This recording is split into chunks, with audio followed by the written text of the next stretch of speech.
Hi, ich bin Mario und bin am längsten Tag des Jahres von München über den Brenner bis zum Gardasee gefahren. Wie es mir auf der 375 Kilometer langen Strecke mit gut 2800 Höhenmetern erging, seht ihr in diesem Video. Viel Spaß damit!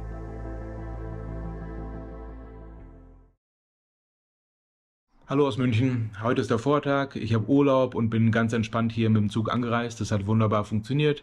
Jetzt bin ich hier im Hotel. Schaue dann um 18 Uhr noch Deutschland gegen Ungarn, das EM-Spiel.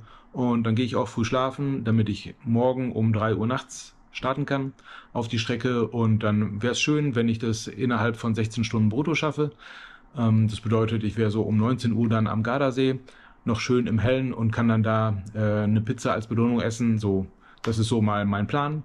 Und ja, während ich dann gleich mal schlafe, könnt ihr euch die Strecke ansehen und dann sehen wir uns morgen früh. Ich starte in München und das Ziel ist der Gardasee. Die Strecke in Richtung Süden führt mich über den Silbensteinspeicher nach Österreich, dann entlang des Achensees und runter ins Inntal. Vor Innsbruck geht es links auf den Brenner. Am höchsten Punkt der Strecke angekommen bin ich in Italien und es geht über den Eisacktal-Radweg lange runter bis nach Bozen und ab da geht es im flachen Etschtal mit hartem Gegenwind auf die letzten 100 Kilometer bis zum Gardasee. Gegen 2:20 Uhr bin ich aufgestanden. Die Nacht bis hierhin war gut. Ich konnte trotz der Aufregung schnell einschlafen und war dann auch nicht mehr viel wach. Habe mich dann fertig gemacht und noch gesüßtes Porridge gegessen. Das hatte ich mir von zu Hause mitgebracht und konnte es dank der Küchenzeile im Hotelzimmer mit heißem Wasser zubereiten. Um kurz vor 3 ging es nach draußen und ab aufs Rad. Hier in München-Sendlingen waren leider nicht viele Nachtschwärmer unterwegs, an denen ich vorbeiradeln konnte. Dieses Aufeinandertreffen der Parallelwelten hatte mir bei meinen 360 Kilometern von zu Hause in die Heimat im letzten Jahr besonders gut gefallen. Hier gab es das jetzt leider nicht.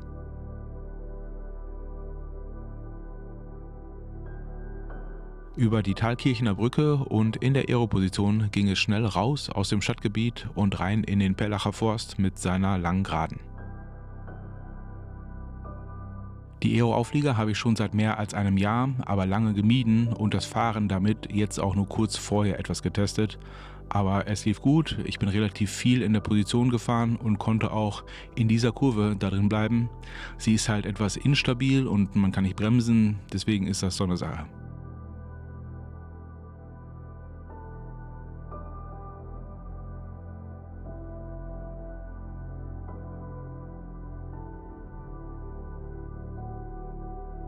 Ich bin jetzt eine Stunde unterwegs und habe versucht, ein Tempo anzuschlagen, was ich lange durchhalten kann. Ja, mit Stadtverkehr ein bisschen Höhenmeter waren das jetzt 26,5. Ist okay. Ich fahre hier noch ein bisschen weiter durch die Dunkelheit. 26,5 im Schnitt hörte sich für mich in dem Moment erstmal zu langsam an, trotz gerader Strecke und Aeroposition. Da müsste das doch eigentlich höher sein. Aber ich lasse hier mal das Höhenprofil durchlaufen.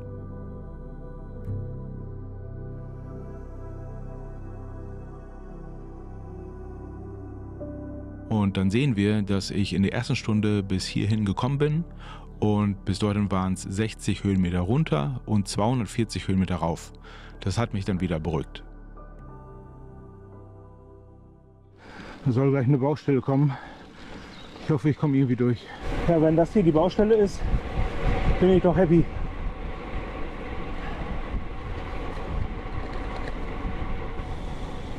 Na super, wieder eine Baustelle und ich darf nicht durchfahren.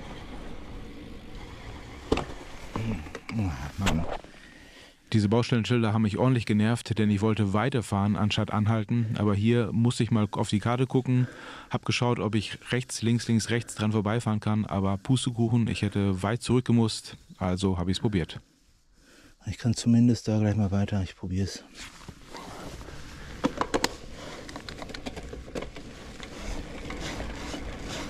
Da stand zwar keine Fahrbahndecke, aber ich glaube, die ist größtenteils da. Fehlen vielleicht noch die Randmarkierungen oder sowas. Aber ich glaube, ich komme hier durch. Ja, und mittlerweile dämmert es auch ein bisschen. Ich sehe es zumindest.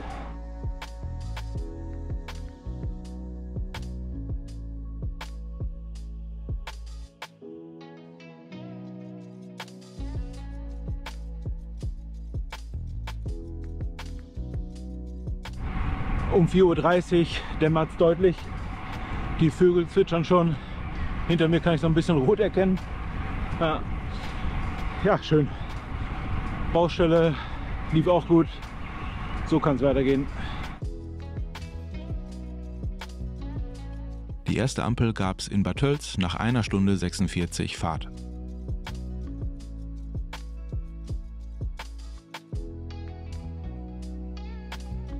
...500 Höhenmeter bin ich bis hierhin schon raufgefahren. Um 4:51 Uhr ist es noch nicht wirklich hell, aber ab hier stellt die Lupine mit ihrem Lichtsensor immer wieder von Abblendlicht auf Tagfahrlicht um. Nach meinem Geschmack ist es etwas früh, das dürfte sie gerne ein bisschen später machen.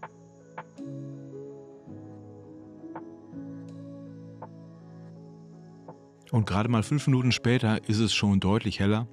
Ich habe es auch schon öfter mal festgestellt, dass es während der Dämmerung so eine Phase von 5 bis 10 Minuten gibt, in der sich die Lichtverhältnisse schnell ändern.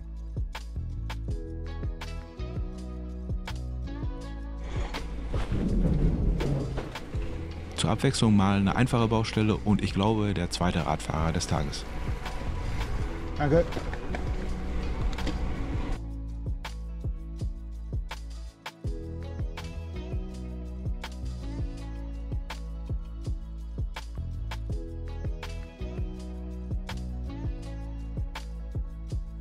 Neben der Strecke war das wichtigste Datenfeld für mich die Trittfrequenz. Die wollte ich immer so um die 90 halten.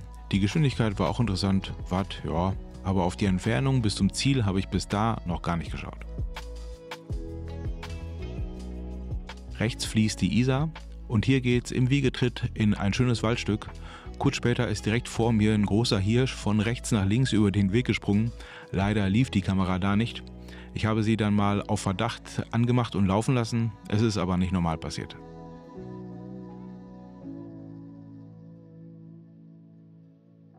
An der Felswand links erkennt man, dass ich unmittelbar vorm Sylvensteinspeicher bin. Nur noch kurz ein paar Höhenmeter, durch diesen wahrscheinlich immer nassen Tunnel und dann rechts raus.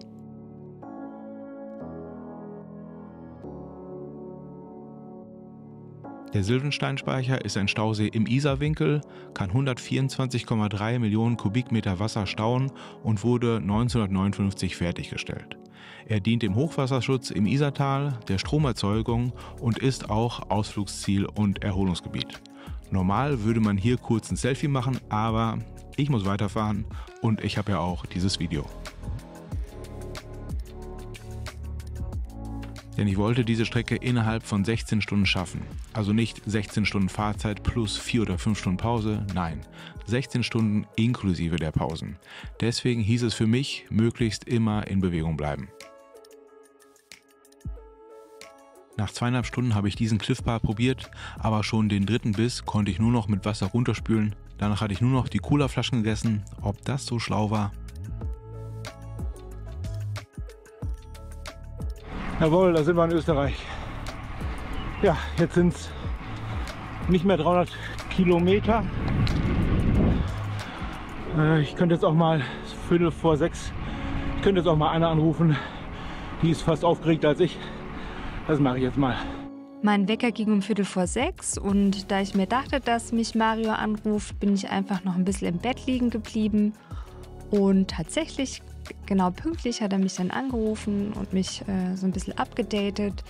Insgesamt habe ich die Nacht super unruhig geschlafen, denn eigentlich war der Plan, dass Mario mit einem sehr guten Freund fährt und nicht alleine. Und einfach, wenn er alleine unterwegs ist, mache ich mir schon Sorgen. Zum Glück hat mich mein Arbeitstag den ganzen Tag über vollkommen abgelenkt und ich habe natürlich auch regelmäßig Updates von Mario bekommen. Hier die bisherige Strecke in der Kartenanimation, also von München bis zur österreichischen Grenze.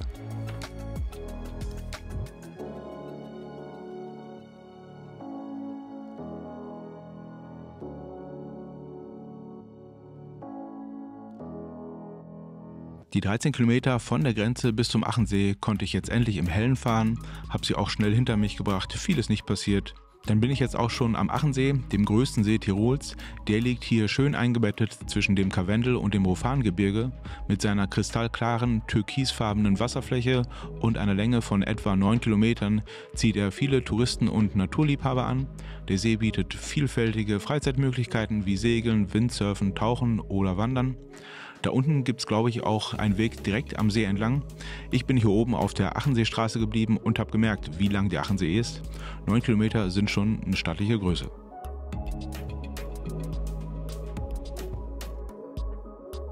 Ja, der Achensee liegt jetzt hinter uns. Jetzt geht es gleich mal runter ins Inntal und dann mache ich mal die erste Pause. Das ist jetzt hier der sehr steile Einstieg in die Abfahrt von Maurach nach Jenbach. Die ersten paar hundert Meter sind wirklich unangenehm steil, selbst bei der Abfahrt. Danach wird es zwar etwas weniger steil, aber es geht dennoch 4 Kilometer mit ca. 9% Gefälle nach unten. Ja, und mit den paar extra Kilos, die ich am Rad habe, wurden die Bremsen dann ordentlich heiß und haben schön gequietscht. Da hilft dann einfach nur weiterfahren und den Fahrtwind die Arbeit machen lassen.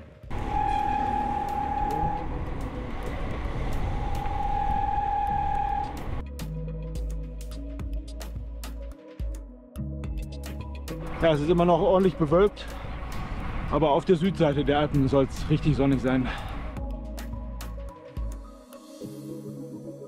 Gut, die erste Pause nach 108 Kilometern, 4 Stunden. Ich werde jetzt mal Jacke ausziehen, Flaschen nochmal neu befüllen, pinkeln, dann geht's weiter.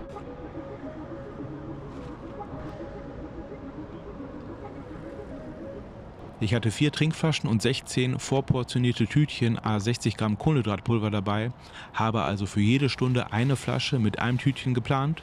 Die ersten 4 Portionen hatte ich natürlich schon vor der Fahrt in die Flaschen gefüllt und jetzt nach 4 Stunden waren die Flaschen leer. Da hat das Timing also gut gepasst und ich dachte, ich hätte hier einen guten Pausenplatz gefunden. Also habe ich die nächsten 4 Tütchen in die Flaschen gefüllt und dann gemerkt, dass hier gar kein Brunnen ist und mir das Wasser fehlt. Naja. So alle Gedanken hat man auf so einer Fahrt wohl auch nicht beisammen.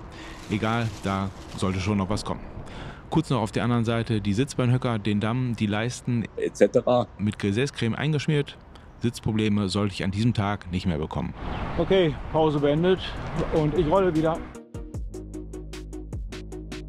So, ich fahre jetzt neben dem Inn und halte Ausschau nach Trinkwasser.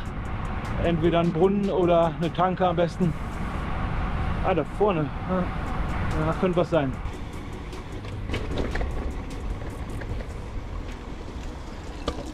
Ja, cool. Steht nichts dran, also ist Trinkwasser.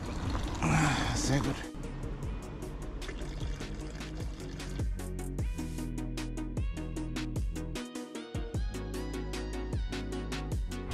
Ja, das Inntal ist ganz schön riesig.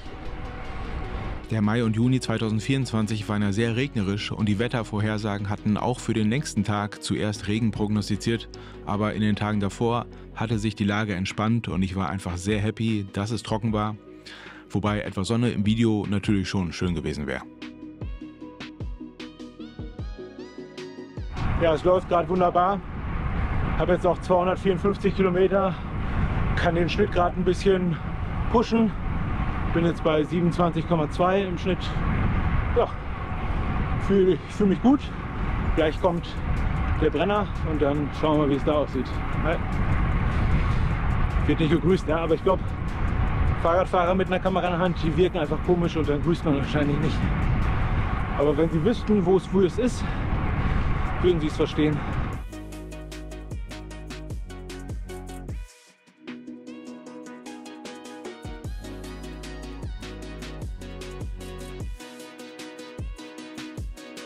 Swarovski.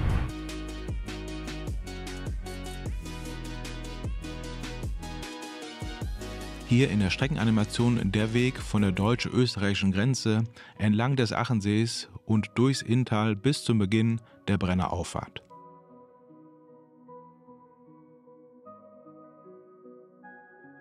So, ich bin auf dem Brennerpass, es geht bergauf und darüber erreiche ich dann auch den höchsten Punkt der Strecke. Obwohl der Brennerpass eigentlich eher flach ist.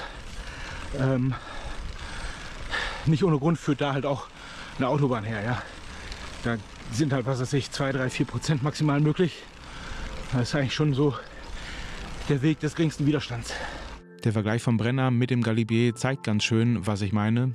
Beim Galibier geht es 2095 Höhenmeter rauf, beim Brenner sind es auf gleicher Strecke gerade mal 827.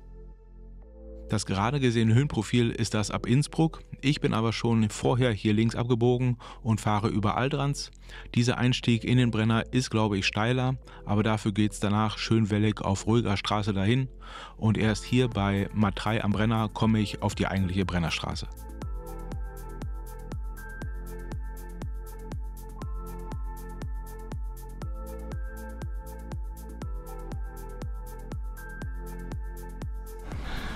Ich merke die Kilometer in den Beinen. Ja, schon ein bisschen was gefahren. Oh, schön. Oh, das ist doch gerade ein schöner Anblick.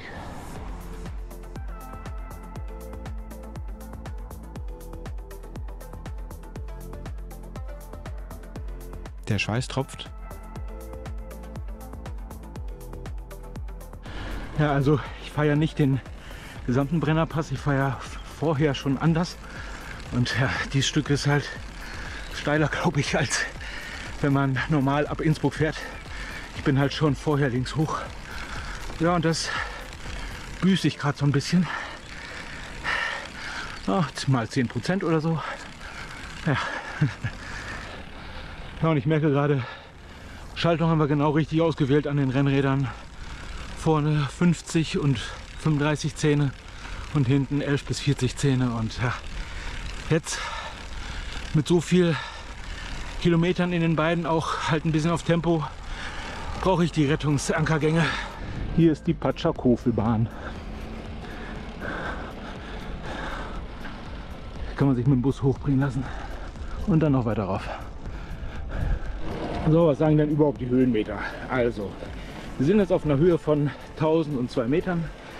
Links oben Anstieg gesamt schon gemacht, 1500.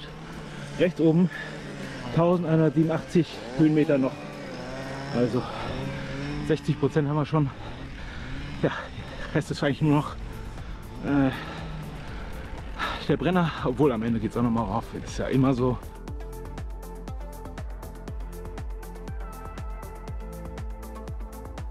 Es geht jetzt so wellig weiter.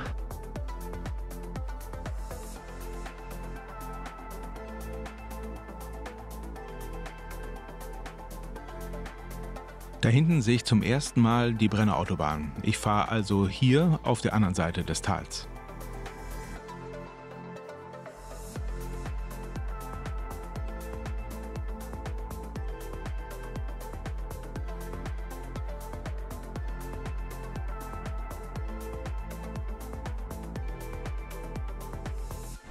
Ja, das Wellige hier lässt sich so ganz gut aushalten. Bisschen Anstrengung, bisschen Abfahrt, ganz angenehm. Der Einstieg war halt happig.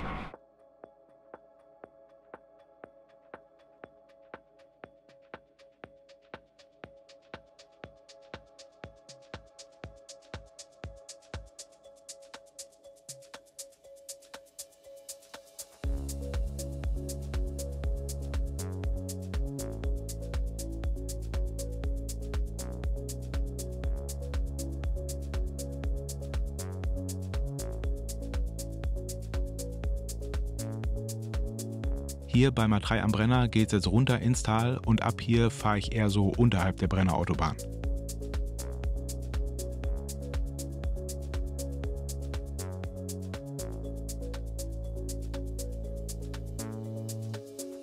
An dieser Bushalte musste ich noch eine ungeplante Pause einlegen, denn seit ein paar Kilometern taten meine mittleren Zehen und die Fußsohle vom linken Fuß weh. Deswegen kurz mal hingesetzt, durchgeknetet und dann ging es erstmal wieder schmerzfrei weiter.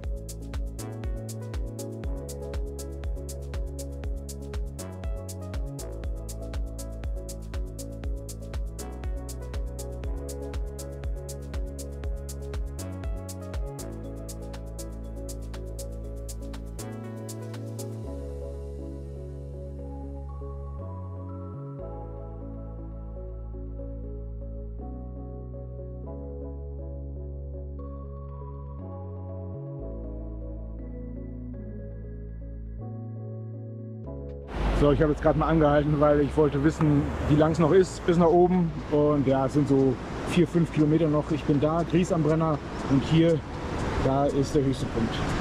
Ja, und dann muss ich mich jetzt auch mal mit Sonnencreme eincremen, so gegen 10 Uhr. Sonne kommt raus. Hier oben ist jetzt die Brennerautobahn.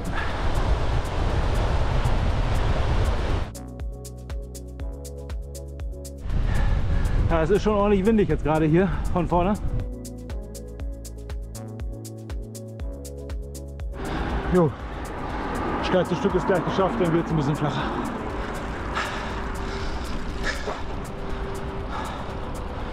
Also obwohl es ja flach ist, aber das war jetzt schon genug Herausforderung für mich nach so vielen Kilometern. Ist okay, ist okay. Hier werden LKWs auf die Bahn umverlegt. Und da vorne ist es gleich geschafft. Das ist die Strecke vom Inntal auf den Brenner bis hoch zum Passschild.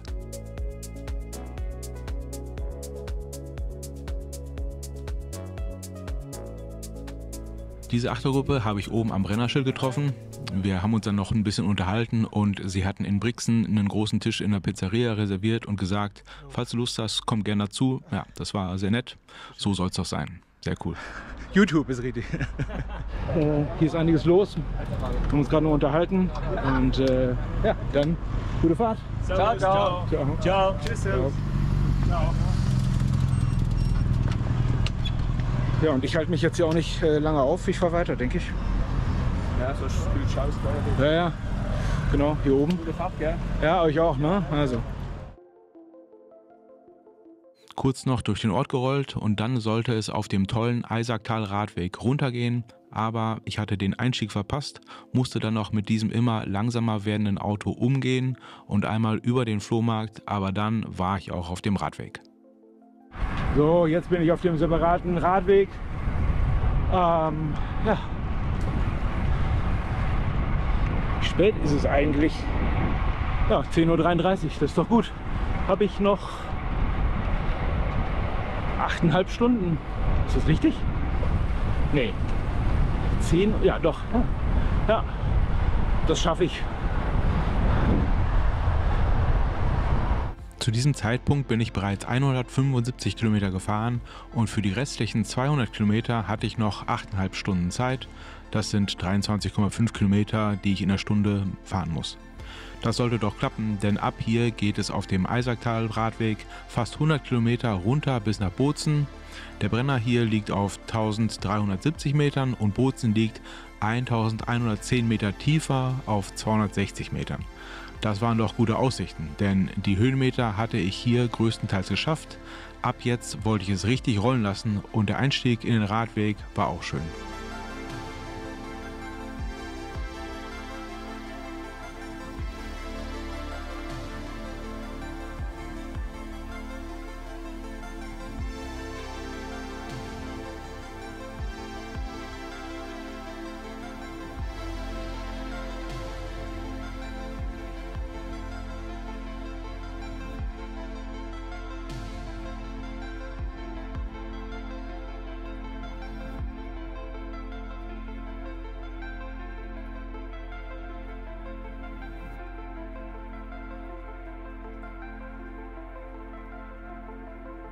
Aber schon kurze Zeit später sollte ich merken, dass sich der Radweg nicht zum Schnellfahren eignet.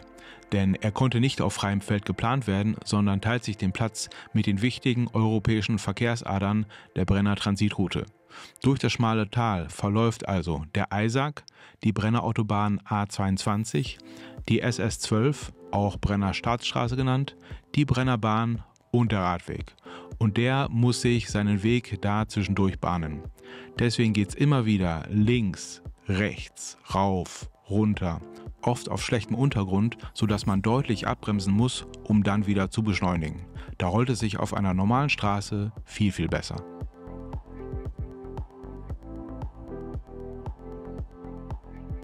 So, meine Flaschen sind leer. 8 Stunden sind auch rum. Ich könnte einen Brunnen gebrauchen. Jetzt ist er nicht da. Wäre ja auch zu schön gewesen.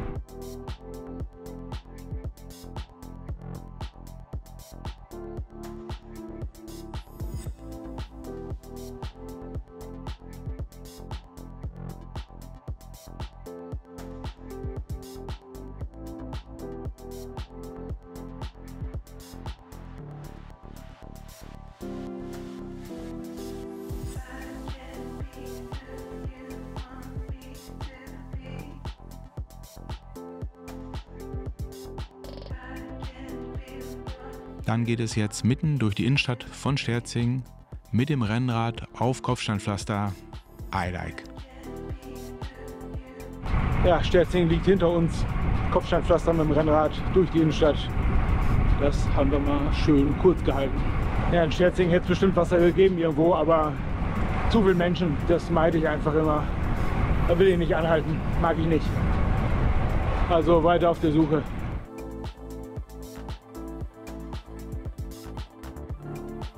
Hier muss es bitte einen Brunnen geben. Ich bin trocken. Hier könnte sein. Der Laden kam genau richtig. Hab da 2 Wasser und ein Red Bull gekauft und schnell die Trinkflaschen fertig gemacht. Dass meine Wade so Zuckung macht, ist bei mir ganz normal. Das habe ich auch nach einfachen 10 Kilometer Laufen.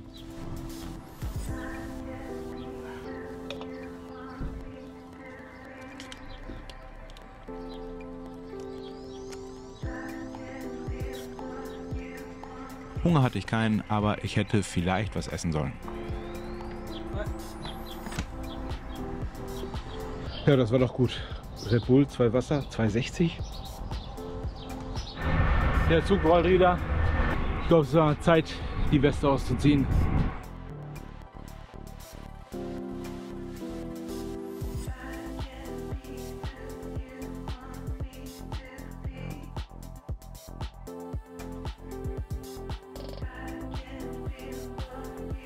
Es geht hier rauf und runter, links, rechts. Gute Fahrbahn, schlechte Fahrbahn. Boah. Also ich weiß nicht, also es ist hier bestimmt schön und am ruhigsten, aber fürs Rennrad, weiß ich, kann man vielleicht auch die normale Autostraße nehmen.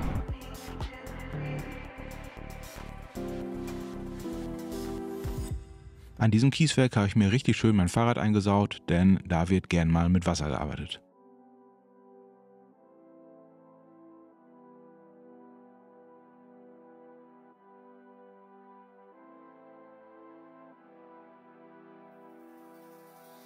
Hier habe ich mich zum ersten Mal auf die Straße getraut, denn der Radweg hat mich richtig gestresst.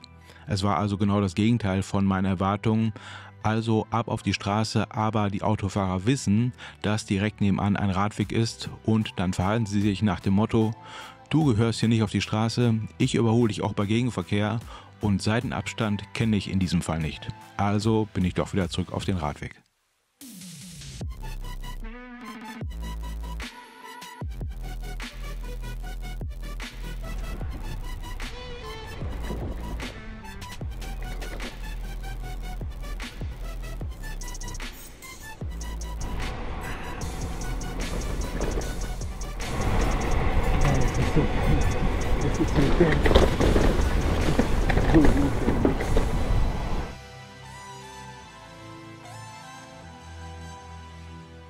Hier fahre ich durch Brixen, die größte Stadt im Eisacktal, und hier gab es in diesen Tagen wohl ein Rock- und Metal-Festival. Man achte auf die Leute in Schwarz.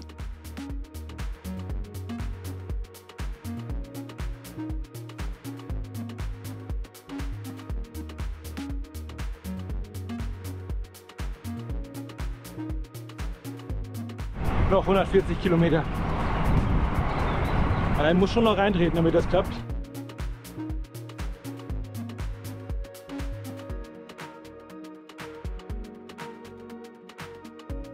Ich hatte wieder Schmerzen in den Füßen, also musste noch mal eine Fußmassage her und ich war hier schon gut fertig. Das sieht man, denke ich, auch, aber solange es noch bergab geht, geht's ja. Die Schienbeine bekommen immer den meisten Dreck ab. In Verbindung mit dem Schweiß ist das richtig nice. Erst wollte ich die Sonnencreme nicht damit vermischen, aber beim zweiten Bein war es mir schon egal, also einfach drauf damit und verreiben. Und hier die Sauerei vom Kieswerk. Ich habe es dann doch nochmal mit der Straße probiert, bis ein Autofahrer extra nah an mir vorbeigefahren ist und mich mit seinen Scheibenwaschdüsen bespritzt hat. Er hat wahrscheinlich gesehen, dass ich sehr dreckig bin und wollte mir was Gutes tun. Naja, es war jetzt nicht krass schlimm, aber das macht halt was mit einem. Also bin ich nach Kollmann wieder zurück auf den Radweg, wobei die circa 20 Kilometer ab hier bis Bozen war der Radweg echt nochmal gut und ich konnte ohne große Störung und auch ganz schön fahren.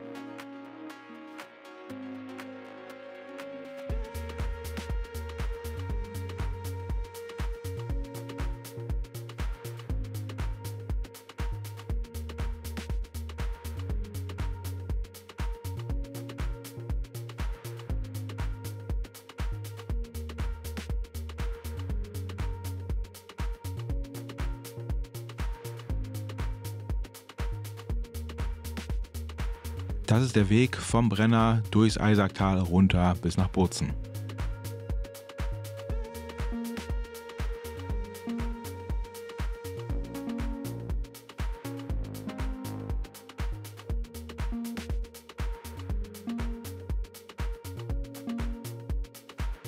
In Bozen bin ich in den Stadtverkehr geraten und musste mir meinen Weg zurück auf den Radweg bahnen. Hier war dann auf dem Radweg am meisten los.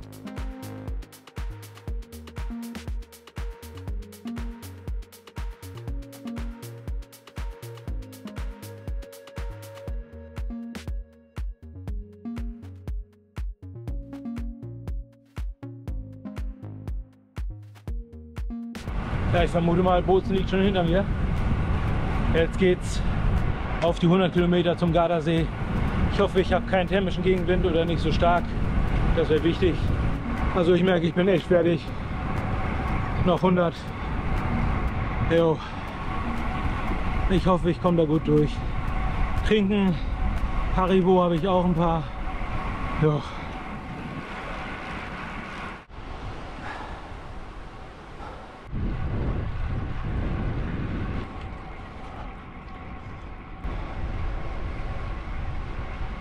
Ja, ich versuche jetzt hier den Weg noch zu genießen, soweit es geht.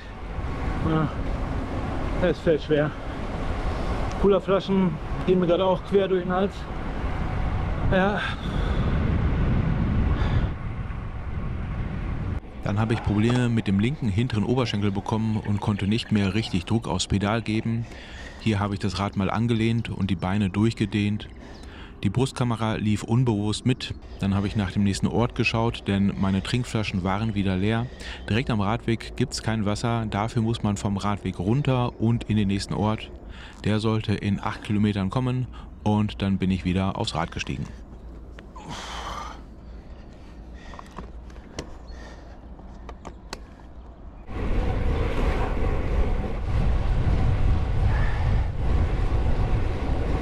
Kurze Zeit später sollte mir die Ora, der thermische Wind vom Gardasee, entgegenblasen.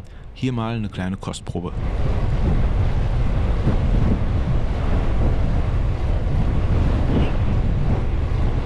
Die Kamera lief immer noch mit, ich habe mir das ganze Material angesehen und in der Zeit kaum gesprochen, aber das jetzt folgende sorry, war wohl die Erkenntnis, dass ich das nicht mehr kann und bald aufgeben werde.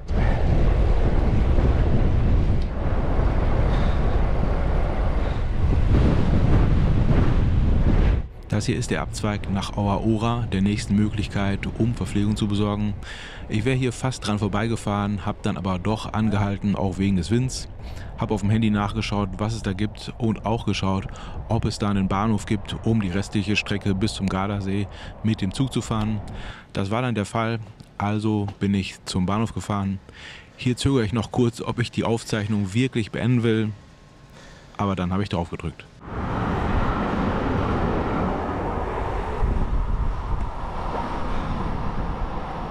Ja, ich habe aufgegeben. Ich bin einfach zu fertig. Ich bin jetzt hier in Ora-Auer und nach 286 Kilometern ist jetzt gut. Das Tempo war schnell bis hierhin.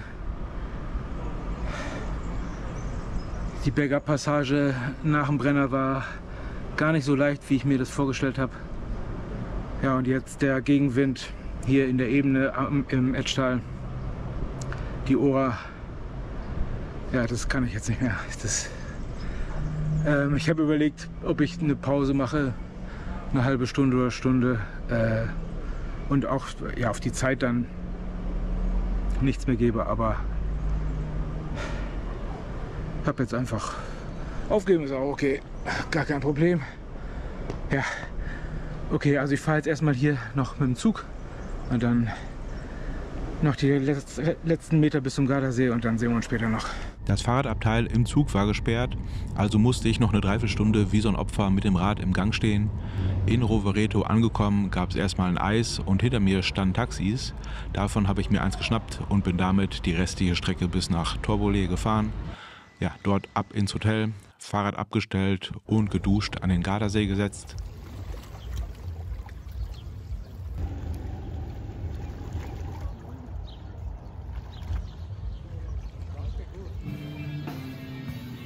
Die Pizza gab es natürlich trotzdem. Vielleicht hätte ich den ganzen Tag über dasselbe Junkfood essen sollen wie sonst, dann wäre es wahrscheinlich besser gelaufen.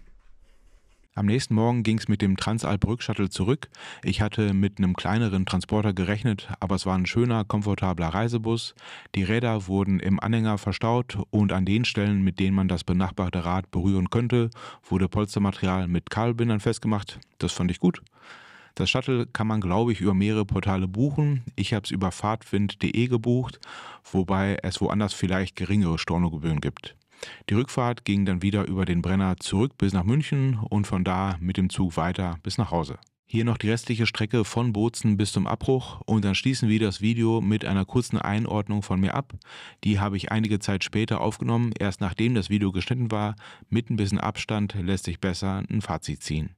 Bevor ich groß mit der Laberei beginne, schauen wir uns doch mal gemeinsam die Strava-Aufzeichnung und die harten Fakten an. Dazu starte ich auf dem Handy die Bildschirmaufnahme. 2, 1, go! Der längste Tag des Jahres 2024 war der 20. Juni. Ich bin morgens um 2:53 Uhr gestartet. Bis zum Abbruch waren das 286 Kilometer. Gebraucht habe ich dafür 11 Stunden 7 Minuten Bewegungszeit. Das entspricht dann einer durchschnittlichen Geschwindigkeit von 25,7 km/h. Stehen halt keine 30 km/h, weil eben auch 2700 Höhenmeter mit dabei waren. Deswegen ist der Schnitt nicht so hoch. Die durchschnittliche Leistung sind 160 Watt. Eben auch dadurch getrieben, dass es nach dem Brenner dann eben runterging und man nicht so viel reintreten muss, man ein bisschen Kräfte sparen kann. Deswegen stehen da auch keine 200 Watt oder sowas im Schnitt. Kalorien 7500 habe ich verbrannt. Ja, berechnet natürlich. Dann scrolle ich hier ein bisschen weiter runter. Alles nicht so interessant.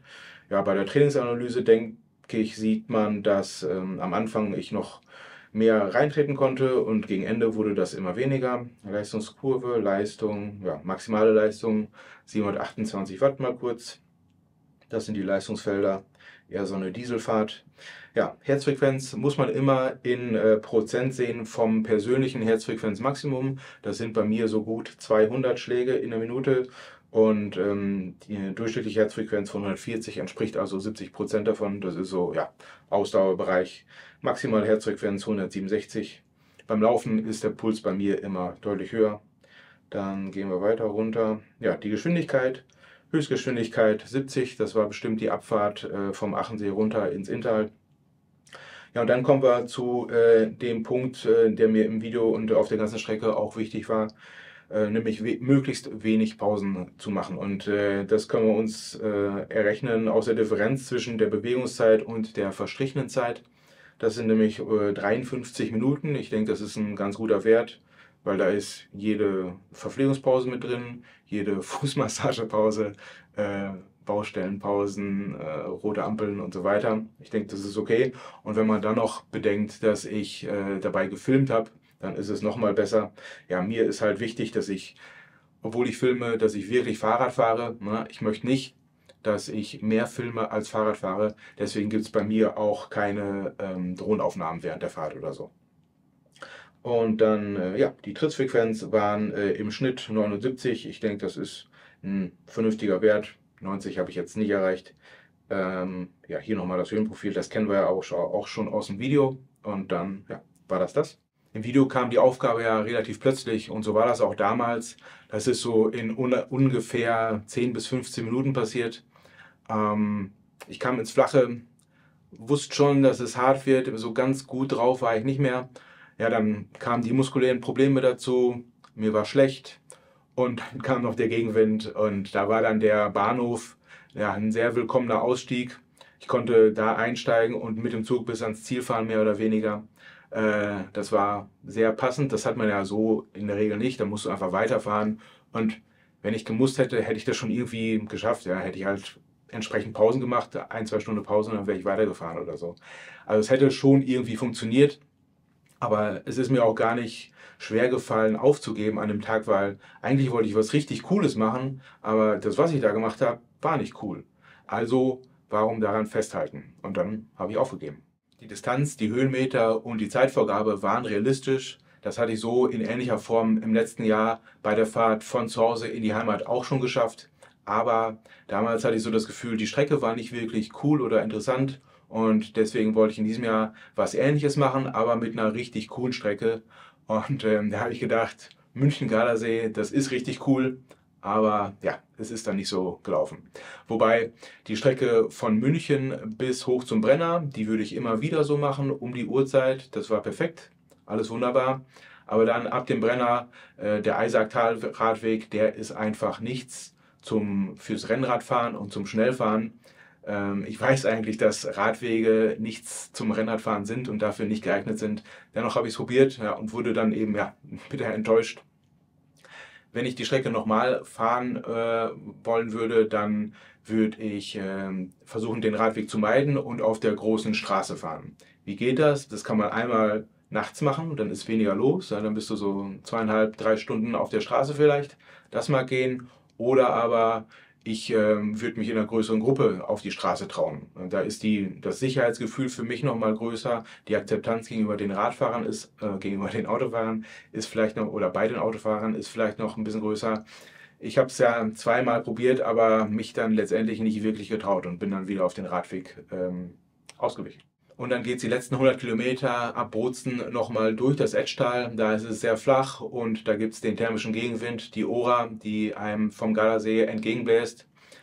Der Wind beginnt meist so um die Mittagszeit und lässt am späten Nachmittag bei nachlassender Sonneneinstrahlung dann ab. Ja, und ich war genau in diesem Zeitfenster da, so ab 14 Uhr ungefähr.